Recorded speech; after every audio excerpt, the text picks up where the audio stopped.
Cristo, imitatona ileola, hallelujah, hallelujah, hallelujah, hallelujah, hallelujah,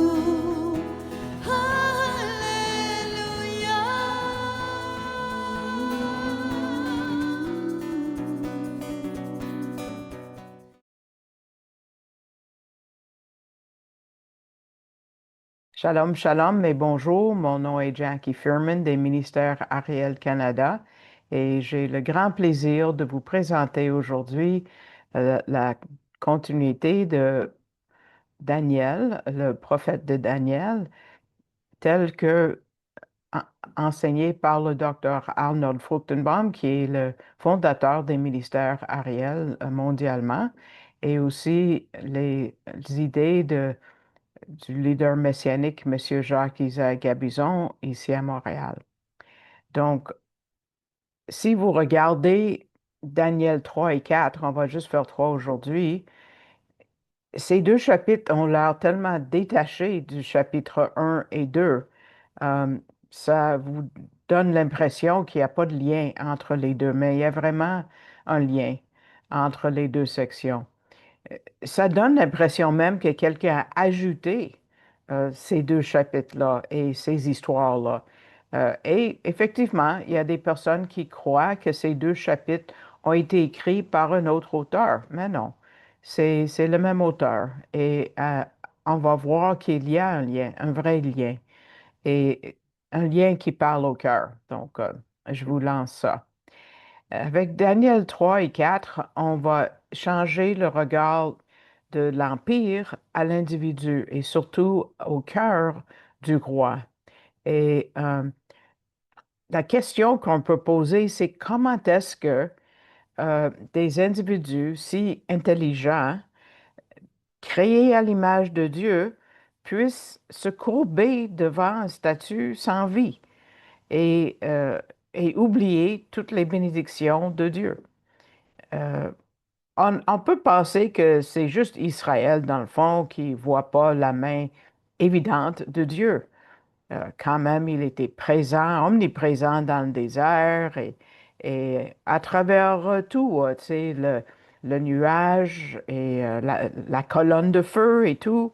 Peut-être ils n'ont pas vu, pourtant, c'était toujours présent. Mais le problème est aussi babylonien et même un problème mondial, on va voir. Parce que la section parle de l'incrédulité, manque de foi. Donc, c'est notre prière que l'Esprit de Dieu va nous bénir et utiliser ce chapitre puissant pour reconnaître que l'ennemi à la porte, c'est l'incrédulité, même chez nous. Donc, on va plonger là-dedans. Juste avant, je veux vous dire que j'ai demandé à l'esthéticienne israélienne que je vois, et puis je lui ai parlé de Daniel, puis elle a dit, je connais pas le livre. Puis là, tout d'un coup, j'ai dit Nebuchadnezzar, puis il n'y a rien qui a cliqué. Là, elle a dit Babel, Babel. Je vous ai dit que le mot Babylone n'existe pas dans la Bible. Elle a appris Babel ou Bavel. Et puis, ah oui, Daniel, et là, elle a pu prononcer Nebuchadnezzar et tout. Oui, oui, j'ai appris par rapport à lui. Donc, dit Babylone à quelqu'un qui parle hébreu, puis ça dit absolument rien. Bon, euh, tournez au chapitre 3 si vous n'êtes pas encore là. Je ne vais pas lire tous les versets tout haut, donc je vous demande de suivre dans vos Bibles pour vous aider à comprendre et on va couvrir tout le chapitre 3. Donc, après la révélation et l'interprétation du rêve qui a dérangé le roi, Nebuchadnezzar s'est rendu compte que la main du Dieu d'Israël était présente et l'a déclaré tout haut au chapitre 2, verset 47, quand il dit, en vérité, votre Dieu est le Dieu des dieux et le Seigneur des rois et le révélateur des secrets, puisque tu, Daniel, as pu révéler ce secret. Donc, il a reconnu la puissance et l'exclusivité du Dieu de Daniel. Aucun de ces magiciens pouvait voir loin dans ses propres pensées. Ils ont dit qu'il n'y avait pas d'homme sur la planète qui pouvait dire le rêve. Uniquement Dieu pouvait faire ça. Et quelques années plus tard, ce même rêve fait un statut et il oblige tout le monde à l'adorer avec une menace de mort s'ils ne le font pas. Est-ce qu'il n'a pas appris de l'autre révélation du vrai Dieu qui s'est révélé à lui et qui a fait un genre de miracle personnel pour rien? Donc, c'est pour ça que ça a l'air qu'il y a une grande différence entre les deux sections. Et rendu à la fin du chapitre 3, Dieu va lui faire un autre miracle de trois hommes qui refusent de se courber devant ce statut qui a été jeté dans un four et aurait dû mourir sur le champ. Mais ils n'ont pas eu de brûlure, leurs vêtements n'ont pas senti la fumée et le roi a proclamé combien Dieu est grand. Bon. Après ça, tu vas dire, là, il se convertit. Mais non, parce qu'au chapitre 4, comme on va voir la prochaine fois, le roi a un autre rêve qui le dérange et juste Daniel l'interprète, mais et il reconnaît la main de Dieu, mais il n'y a rien qui se passe. Il oublie Dieu complètement après ça. Il adore quelqu'un d'autre, même lui-même. Donc, commençons avec le chapitre 3 qui est l'image d'or de Nebuchadnezzar, versets 1 à 30, et ça commence avec un décret de adorer du verset 1 au verset 7, et là on voit que l'image est érigée, une image d'or, et donc la réponse de Nebuchadnezzar à son autre rêve, qui quand même s'est passé plusieurs années auparavant, c'est lui la tête d'or, donc dans un genre de acte de rébellion. Il a dit, Babylone va être éternelle. Et selon la Septante, la version grecque faite par des rabbins, c'est arrivé au 18e année du Nebuchadnezzar. Donc, ça fait plusieurs années et depuis le début du livre. Et c'était après la chute de Jérusalem et quand Babylone a brûlé le temple en 2 Rois 25. Donc, lui, il dit, si j'ai pu brûler le temple et leur ville, mon Dieu est plus fort que leur Dieu, parce que leur Dieu n'a pas été capable de sauver sa ville ou sauver son temple. Donc, le verset 8 du chapitre du 2 Rois 25, ça dit, et il brûla la maison de l'Éternel et la maison du roi et toutes les maisons de Jérusalem. En passant, c'est ce qui s'est passé à l'Arche de l'Alliance. Une fois qu'on a enlevé l'or qui était plaqué dessus et on a transporté probablement ou peut-être brisé le couvercle d'or, euh, il n'y a plus d'arche de l'Alliance. Les gens cherchent en vain. Parce que le bois qui était en dessous a été brûlé et l'or a été pris. Euh, Parce que qu'est-ce qu'il faisait? Il plaquait avec de l'or les instruments et pas les instruments, mais les meubles du temple qu'on voit en Exode, par exemple. Ésaïe 40 dit par rapport à l'idole, il y a quelqu'un qui le fait et celui qui travaille l'or va le plaquer. Donc, c'est comme ça qu'on fait d'habitude avec de l'or. Ensuite, on a les mesures, on a la grandeur, c'est un nombre assez bizarre, euh, mais ça se traduit par 90 pieds, mais ça dit 60 coudées ou large de 6 coudées, qui est 9 pieds. Donc, 90 pieds de haut et 9 pieds de large. Et là, j'ai dû regarder comment dire ça, parce que les Babyloniens utilisaient le sexagésimal, pas le décimal. OK? Donc, eux, nous, c'est la base 10. Eux, c'est la base 60. Donc, 60 coudées, voilà, ou 6 coudées, c'est ça l'idée. Donc, ça indique encore l'autorité du livre. Où est-ce qu'il a érigé ce statut? Ça parle des plaines ou la plaine de Dura. on ne sait pas c'est où, à vrai dire. Il y en a qui disent c'était proche de la tour de Babel. Une fois qu'on va savoir, c'est qu'ils ont fait une fournaise énorme tout près. Donc là, il y a un appel pour la dédicace de cette image, versets 2 et 3, et tout le monde en autorité. Là, on peut regarder toute la liste, je ne vais pas les lire, mais ça inclut les satrapes, et c'est Daniel qui était satrape, on voit ça en Daniel 2, 48, et c'était pour dédier une image. Ça ne parle pas de l'adoration. Là, verset 3, on rassemble tout le monde, tous les officiers, et tout le monde obéit. Et c'est à la place où l'image est érigée. Et ils se mettent debout là. Et ça inclut les trois amis de Daniel, parce qu'on peut aller à une dédicace. C'est comme si le monument de Washington a été dédié. On peut y aller. C'est pas adorer ça. On ne sait pas où est Daniel à ce moment-ci. Il y a des idées rabbiniques que j'ai décidé de ne pas vous présenter parce qu'on ne peut rien prouver. Quand il y a un vide, les rabbins vont être vite de le remplir, ça c'est sûr.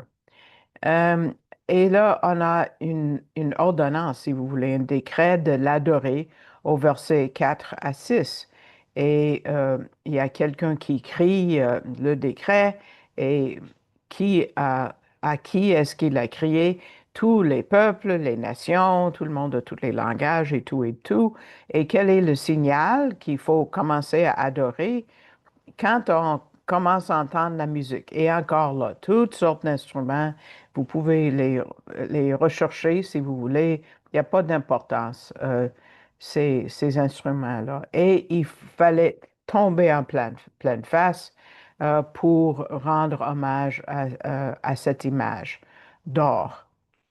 Et, et je veux vous dire qu'il y a une devise païenne qui dit la vie de l'État et la loi de l'État. Donc, qu'est-ce que ça veut dire? Adorer le Dieu de l'État, c'est de se soumettre à cet État. Et pour les peuples qui sont conquis ou qui sont des esclaves, ça veut dire qu'ils admettent que le Dieu qui a gagné la bataille est plus puissant que leur Dieu à eux. Donc, il faut vouer un genre d'allégeance à l'État en rendant allégeance à cette image, à ce statut, au nouveau Dieu. Euh, et si tu crois en un paquet de dieux, ça ne dérange pas, c'est juste un autre Dieu, hein? Euh, donc, on veut un genre de test de loyauté. Je vais vous donner un exemple moderne qui a été dit par un nazi, Herr Waldur von Schirach, qui était chef de la jeunesse de Hitler. Il a fait un discours le 29 juillet 1936 et il a dit, on ne peut pas être un bon Allemand et en même temps renier Dieu, mais un aveu de foi dans l'Allemagne éternelle est en même temps un aveu de foi dans le Dieu éternel. Si nous agissons comme des vrais Allemands, nous agissons selon les lois de Dieu. Quiconque sert Adolf Hitler, le Führer, sert l'Allemagne. Et quiconque sert l'Allemagne sert Dieu. Donc, tu vois à quel point c'est relié. C'est le docteur Fruchtenbaum qui a donné cet exemple-là. Mais quelle est la punition ou la pénalité si on ne le fait pas? C'est on va être envoyé dans une fournaise brûlante, qui est semblable à un four à chaud. C'est comme un cylindre vertical, un peu plus large à la base qu'en haut, et à la base, il y a comme une petite porte aussi pour pouvoir extraire la chaux fondue. Donc, les amis de Daniel ont été envoyés par en haut dans cette affaire-là, mais par la petite porte qui était en bas, Nebuchadnezzar pouvait les voir. Donc, ça dit au verset 7 que c'était à la même heure. Donc, la fournaise a été placée ou a été, dans le fond, ils ont érigé la statue à côté de la fournaise parce que c'est lourd, c'est là depuis longtemps. Et ils avaient déjà allumé cette affaire-là et tout le monde a obéi, sauf trois hommes qui sont restés debout. C'était facile de les repérer. Donc, une accusation, versets 8 à 12, qui accuse, ça dit, en ce même moment, des hommes chaldéens s'approchèrent et accusèrent les Juifs. Les Chaldéens, on a déjà décrit, c'est un certain peuple. Ça dit certains des hommes, mais c'est certains hommes, c'est pas tout. Probablement, c'était pas des magiciens que Daniel venait de sauver, ouais, il y a quelques années auparavant. Probablement, c'était ceux de la nation de la Chaldée, mais quand même, c'était antisémite, c'était contre les Juifs. Et le mot pour accuseur est un mot vraiment pas fin en araméen. Ça veut dire de mordre ou mordre comme un serpent. Ou ça veut dire aussi de détruire ou quelqu'un qui se lève de bonne heure pour accomplir quelque chose. Ce mot dit tout. Leur motivation était pleine de mal. Et ici, on voit le mot juif avec cette idée de mordre, comme Moïse avait prophétisé. Vous m'avez déjà entendu dire combien de fois que les malédictions en Lévitique 26 et Deutéronome 28 sont longues. Et puis, justement, c'est une des malédictions. Ça dit au verset 65, vers la toute fin du chapitre, ça dit, parmi ces nations, tu n'auras pas de tranquillité et il n'y aura pas de repos pour la plante de ton pied. C'est ça que nous vivons dans la diaspora. Il y a eu un pogrom à Toronto euh, hier, je crois. Donc, attaque contre les Juifs à Toronto. Ensuite, la façon que ça décrit cette accusation, c'est comme si il mangeait les Juifs morceau par morceau. C'est des accusations qui dévorent l'accusé morceau par morceau. Et là, le décret est répété du verset 9 au verset 11. Nebuchadnezzar dit qu'il faut adorer l'image quand tu entends la musique et la punition, c'est d'être jeté dans la fournaise. Donc, l'accusation au verset 12, ça, euh, ça parle de certains, euh, il y a certaines personnes, il y a des Juifs, il y a certaines personnes qui sont différentes. Ça m'a fait penser, c'est pas dans les notes du docteur Fruchtenbaum ni de M. Gabizon, mais tout de suite, j'ai pensé à l'accusation de Haman en Esther 3, verset 8. Et on l'entend partout et on va l'entendre à New York avec ce nouveau maire musulman. Verset 8, Esther 3, ça dit, Haman dit au roi Assuéros, il y a un peuple dispersé, répandu parmi les peuples dans toutes les provinces de ton royaume, et leurs lois sont différentes de celles de tous les peuples. Ils ne pratiquent pas les lois du roi. Il ne convient pas au roi de les laisser faire. Faut les tuer. Hein? Mais tu vois que dans l'accusation de ces Chaldéens, ça dit, il y a des hommes juifs que tu as établis, Nebuchadnezzar.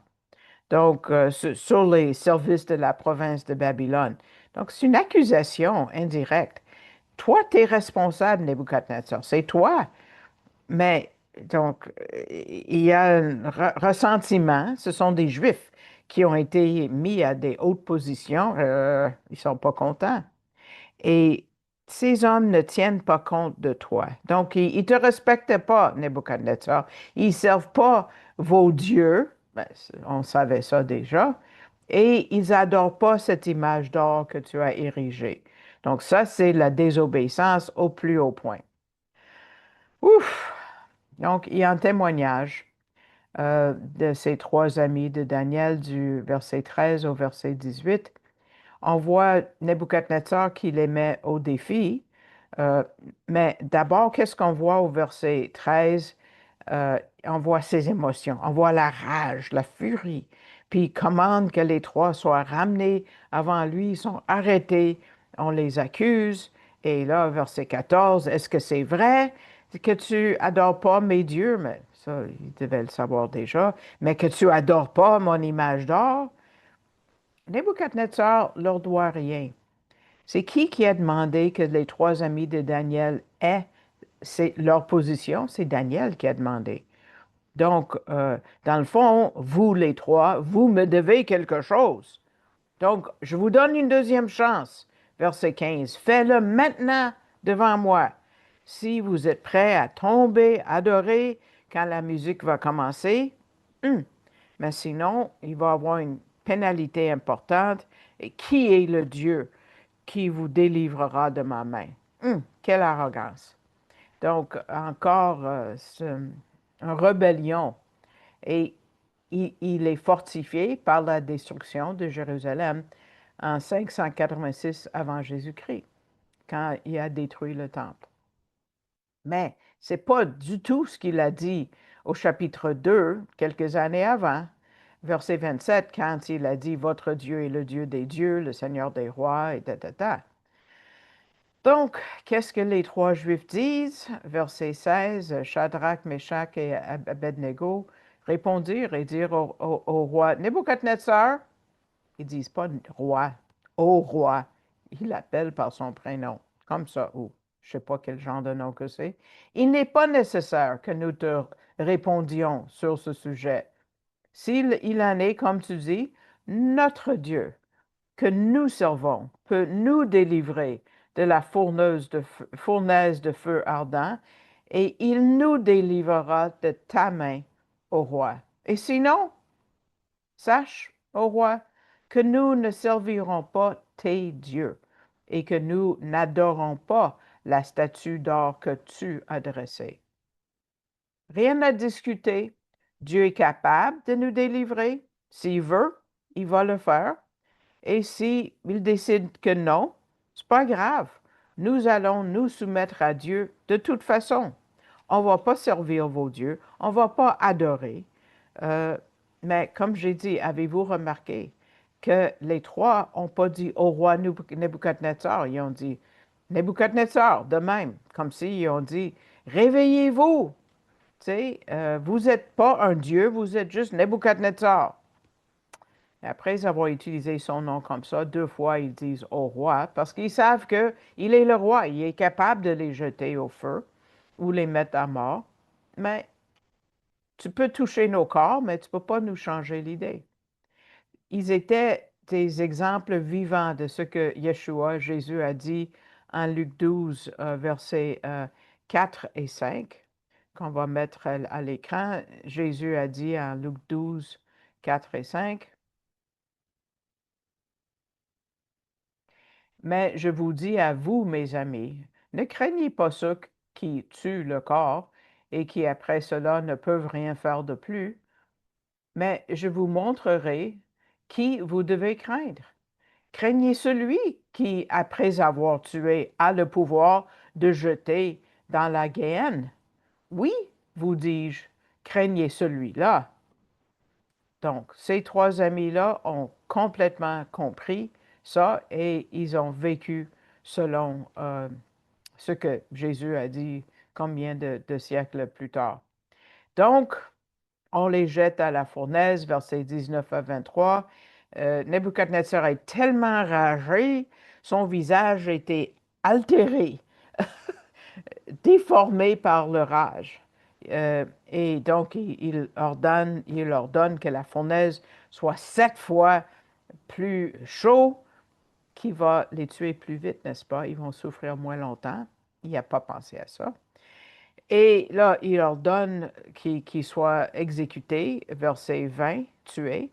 Il a ordonné que des hommes forts le fassent, agir comme bourreaux.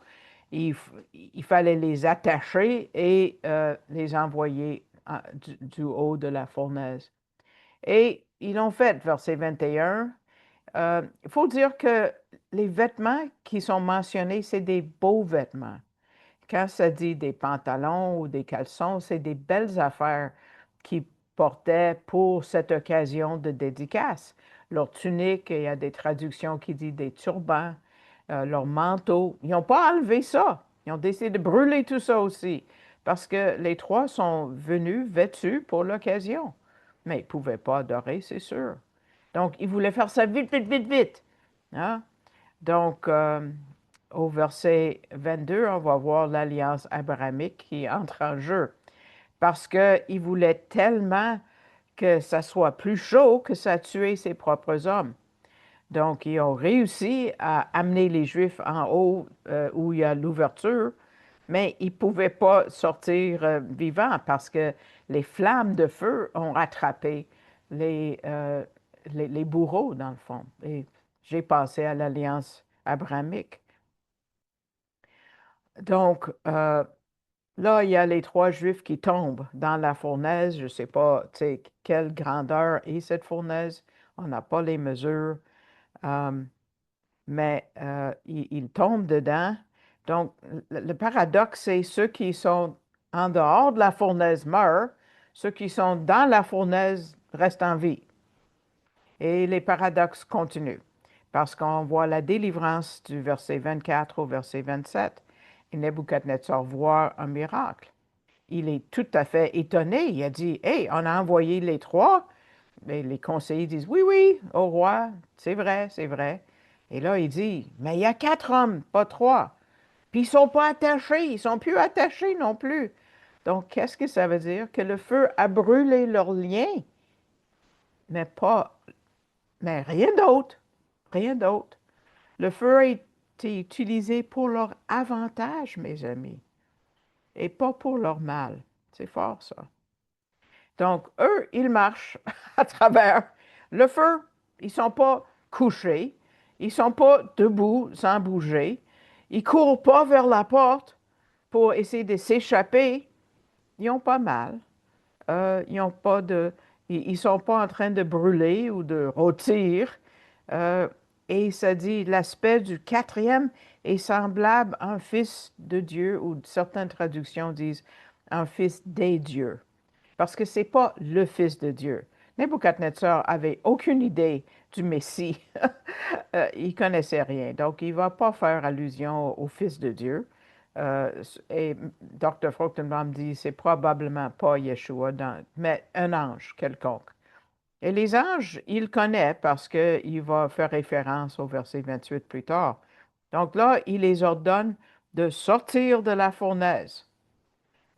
Et il vient aussi proche de la porte qu'il osait. Et puis, les trois Juifs restent dans la fournaise. Ils n'essaient pas de sortir. Quand est-ce qu'ils sortent? Quand Nebuchadnezzar les ordonne de sortir. Et là, les officiers de l'Empire babylonien les examinent. Le feu n'avait pas de pouvoir sur leur corps, leur peau n'était pas brûlée, leurs cheveux n'étaient pas brûlés, leurs vêtements n'avaient pas changé, ils n'avaient même pas d'odeur de fumée ou de feu. Et dans le fond, ça, c'est symbolique du reste fidèle dans la tribulation. Pensez au chapitre 43 de Ésaïe, verset 2. Et c'est un verset, c'est une section qui parle du reste fidèle pendant la tribulation. Ça veut dire les vrais croyants. Et c'est adressé à des Juifs. Hein, mais je ne peux pas dire que les non-Juifs ne peuvent pas réclamer ça pendant la tribulation. Je pense que oui. Quand tu passeras par les eaux, je serai avec toi. Et par les rivières, elles ne te submergeront pas. Quand tu marcheras dans le feu, hein, voilà, tu ne seras pas brûlé et la flamme ne te consumera pas. Donc, c'est comme un exemple très clair de ça. Et Nebuchadnezzar répond, verset 28 au verset 30, nouveau décret. Là, il reconnaît Dieu, mais pas vraiment, nous savons. Donc, son défi qu'il a posé au verset 15, quel Dieu va vous sauver? Il a la réponse. Dieu a envoyé un ange et a délivré les trois Juifs. Et les trois Juifs ont changé la parole du roi par leur désobéissance. Ils ont cédé leur corps parce qu'il dit, on va juste servir notre Dieu. C'est tout. Donc, quel est le décret, verset 29? Et de par moi, l'ordre est donné quand tout peuple, peuplade et langue, quiconque parlera mal du Dieu de Shadrach, c'est leur nom babylonien, de Meshach et d'Abednego, sera mis en pièces et sa maison sera réduite en tas d'immondices. Ça veut dire, tu sais, une toilette extérieure, une bécasse, parce qu'il n'y a pas d'autre Dieu qui puisse sauver ainsi. Donc, à qui est-ce qu'il adresse ce décret? Les mêmes gens qu'auparavant, ceux qui étaient appelés à adorer l'image d'or. Il le dit aux mêmes personnes. Et on n'a même pas le droit de dire quelque chose de mal contre le Dieu de ces trois Juifs. Est-ce qu'il avait la vraie foi qui l'a sauvé? Non. On le voit ailleurs dans le livre. Il a ajouté Yahweh, le Dieu des Juifs, à son panthéon d'autres dieux, mais il n'était pas vraiment converti. On aimerait le croire, mais son comportement nous montre autre chose. Euh, Parce qu'il dit qu'il n'y a pas d'autre Dieu qui peut faire ça. Donc, déjà, les trois amis ont des positions assez élevées. Donc, qu'est-ce qu'il a fait? Il les a enrichis maintenant. Daniel était riche, mais pas les trois amis autant. Donc là, verset 30, il a choisi de les enrichir euh, et parce qu'ils étaient prêts à tout perdre. Et là, ils ont tout gagné. C'est beau, hein? Quel paradoxe. La Bible ne nous parle plus de ces trois hommes-là. On va les rencontrer au ciel, on va pouvoir leur poser des questions si on veut, mais ils ne sont pas mentionnés ailleurs, quoique ça n'empêche jamais les rabbins de donner des idées, d'inventer des mythes, des histoires, mais moi, je ne vais pas vous raconter des mythes. Ce n'est pas du tout mon but de ces études. Donc, quelles sont les leçons? Pourquoi est-ce que Dieu a inclus cette histoire pour nous? D'abord, il faut dire que les autres exilés, parce que Daniel et les trois amis étaient juste 4 personnes parmi combien de Juifs qui étaient là, ça a servi comme un avertissement aux autres Juifs de faire attention à l'idolâtrie, parce que c'était mauvais l'idolâtrie. Donc, éloignez-vous de ça. Aussi, c'est écrit pour euh, les Juifs, mais aussi pour les non-Juifs. Donc, ça dit que pendant le temps des gentils, qui nous sommes là-dedans encore, et ça a commencé avec Nebuchadnezzar en 586 avant Jésus-Christ, il va avoir des tentations de s'assimiler. Même nous, peut-être au Québec, l'assimilation en tant que chrétien et de faire des compromis par rapport à ce qui est correct, ce qui n'est pas correct, ou de accepter toute la culture autour de nous, même si cette culture nie Dieu. Euh, non, on doit vivre, les Juifs doivent vivre des Juifs, des croyants comme des croyants. Tu sais, c'est notre appel à nous. Et pendant euh, le temps des gentils, c'est vrai que les Juifs vont atteindre des positions d'importance. Et là, il y en a qui deviennent jaloux et ça augmente l'antisémitisme. Je ne peux pas vous dire, tu sais, si je vous dis le créateur de Facebook ou il y a bien d'autres qui sont juifs, je ne suis pas jalouse d'eux du tout. Je n'aime pas ce qu'ils ont fait. Mais quand même, euh, on montre les Juifs du doigt et puis on les accuse parce qu'ils ont des positions euh, assez élevées des fois. Donc, quelle que soit la persécution, et même si c'est sévère, il va toujours avoir un reste. Donc, ça, c'est une autre leçon. Il va toujours avoir le reste croyant. Euh, Dr. Fruchtenbaum va dire parmi les Juifs, M. Gabizon va dire parmi les non-Juifs aussi. Euh, un reste parmi les non-Juifs, c'est jamais mentionné dans un verset, mais on peut le constater, on le voit autour de nous.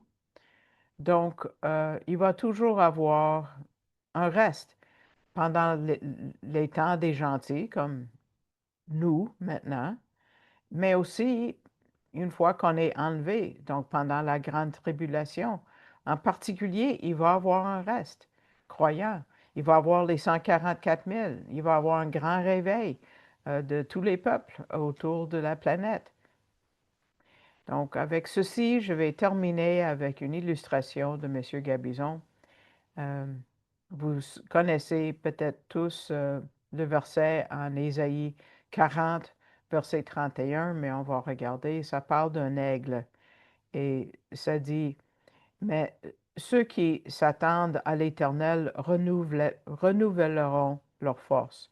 Ils s'élèveront avec des ailes, comme des aigles. Ils courront et ne se fatigueront pas. Ils marcheront et ne se lasseront pas. Avez-vous déjà pensé qu'un aigle est trop lourd pour juste battre des ailes et voler? Il est trop lourd. Ils sont énormes. Vraiment, ils ont beaucoup de chair sur eux. La plupart des oiseaux, comme des moineaux, ils battent des ailes et comme ça qu'ils se promènent d'une place à l'autre. Mais les aigles ne sont pas capables de battre leurs ailes pour longtemps. Ils sont faits pour monter en flèche et planer. Une fois dans les airs, ils cherchent les colonnes invisibles d'air chaud qu'on appelle des thermiques, qui les aident à monter très très haut. Même les aigles ne peuvent pas les voir, ces thermiques, mais ils savent qu'ils sont là et ils les cherchent. Et quand ils les trouvent, ils volent là-dedans, dans ces courants invisibles, et ils étendent leurs ailes et ils sont élevés encore plus haut, tellement haut et aussi à une vitesse très vite. Ils sont capables d'aller à quelle vitesse, Jackie? 60, 80, même 100 000 à l'heure. Et ils peuvent monter jusqu'à 14 000 pieds, tellement haut que tu ne peux plus les voir si tu n'as pas de longue vue. Wow! Monsieur Gabizon dit, rappelons-nous que le mot vent en hébreu et en grec, c'est le même mot qu'on utilise pour le Saint-Esprit. Donc, il dit, avec l'Esprit, nous aussi, comme, et là, je vais donner leur nom en hébreu, Anania, Michaël et Azaria, sont montés très haut. Et on peut monter avec eux et planer avec lui. Donc, voici la fin de l'étude. Je vous remercie de votre écoute. Je vous invite de euh, vous abonner si vous n'êtes pas encore abonné. Et puis, merci de prier pour le ministère parce que c'est important. On a des défis particuliers quand on a un ministère envers les Juifs. Et puis, jusqu'à la prochaine fois, quand nous allons aborder le chapitre 4, je vous dis shalom, shalom.